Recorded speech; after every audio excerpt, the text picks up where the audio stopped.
ये है इटावा उत्तर प्रदेश के रॉबिन सिंह, जो पर्यावरण संरक्षण का संदेश लेकर निकले साइकिल से भारत यात्रा पर। रॉबिन ने 6 अक्टूबर 2022 को कन्याकुमारी तमिलनाडु से यात्रा शुरू करके अब तक लगातार 30,000 किलोमीटर साइकिल चला चुके हैं। इन्होंने अब तक 23 राज्यों के भ्रमण के बाद 496वें दिन में 24वें राज्य मध्य प्रदेश में प्रवेश किया और आज दिनांक 28/2/2024 सिवनी से नैनपुर पहुँचे और आगे की यात्रा मंडला की ओर होगी। यात्रा के दौरान रास्ते में कई स्कूल, कॉलेज, छात्रावास में पर्यावरण संरक्षण का संदेश दिया है। अभी तक की यात्रा पर रॉबिन का सुखद अनुभव रहा है।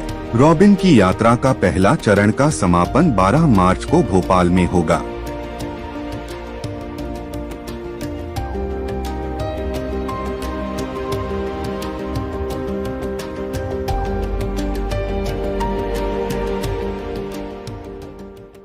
रॉबिन सिंह, डिस्ट्रिक्ट इटावा, उत्तर प्रदेश से हूँ। 6 अक्टूबर 2022 कन्याकुमारी तमिलनाडु से पर्यावरण संरक्षण के लिए जन जागरण अभियान शुरू किया, जिसका नाम है ग्रीन इंडिया मूवमेंट। तो भारतवर्ष के करीब 24 राज्यों तक मैं पहुँचा हूँ। अब तक 30,000 किलोमीटर तक की दूरी तय हुई है, जिनमें तमिलनाडु, केरल, कर्नाटक, आंध्र प्रदेश, उड़ीसा, झारखंड, वेस्ट बंगाल, आसाम, मेघालय, त्रिपुरा, मिजोरम, बिहार, यूपी, उत्तराखंड, पंजाब, हरियाणा, दिल्ली, राजस्थान, गुजरात, गोवा, तेलंगाना, छत्तीसगढ़ आदि राज्य होते हुए महाराष्ट्र और फिर अब मध्य प्रदेश आए हैं। और 11 मार्च को इसके प्रथम चरण का समापन मध्य प्रदेश की राजधानी भोपाल में होगा। पर्यावरण के संरक्षण के प्रति लोगों का ध्यान एक बार आए, ऐसा उद्देश्य है। जन जन को इस विषय को समझने की आवश्यकता है, क्योंकि एक एक व्यक्ति पानी पीता है, एक एक व्यक्ति अन्न ग्रहण करता है, एक एक व्यक्ति सांस लेता है। ये तीनों ही रत्न हैं। इन तीनों रत्नों को संरक्षित करने की जिम्मेदारी भी एक एक व्यक्ति की है। इसी उद्देश्य को लेकर के यह जन जागरण है, जिसका पूरा का पूरा निर्देशन और मार्गदर्शन सागर के हमारे डॉक्टर साहब तरुण कुमार बरोनिया जी कर रहे हैं, जो सागर मध्य प्रदेश में रहते हैं, और भोपाल तक पूरा उनका ही देखरेख में चल रहा है।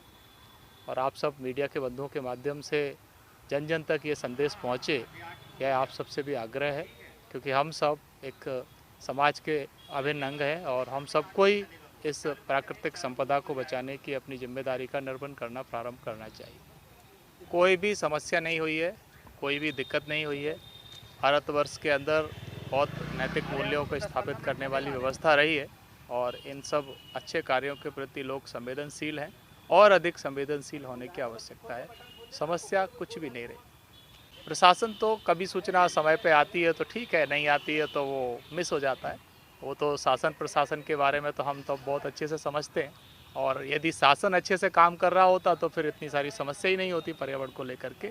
ये तो कहीं ना कहीं खेद है ही, और हम जैसे लोगों को बाहर आने की आवश्यकता नहीं होती। हम तो खेती किसानी करने वाले लोग हैं। यदि शासन प्रशासन पूरी तरह जिम्मेदारी से काम कर पाता तो समाज को इस बारे में चिंता करने की बिल्कुल भी आवश्यकता नहीं होती। वैसे तो ये प्राकृतिक है, इसमें किसी एक को जिम्मेदार हम नहीं ठहरा सकते, लेकिन कहीं ना कहीं जिम्मेदारी तो हम सबको लेनी ही होगी।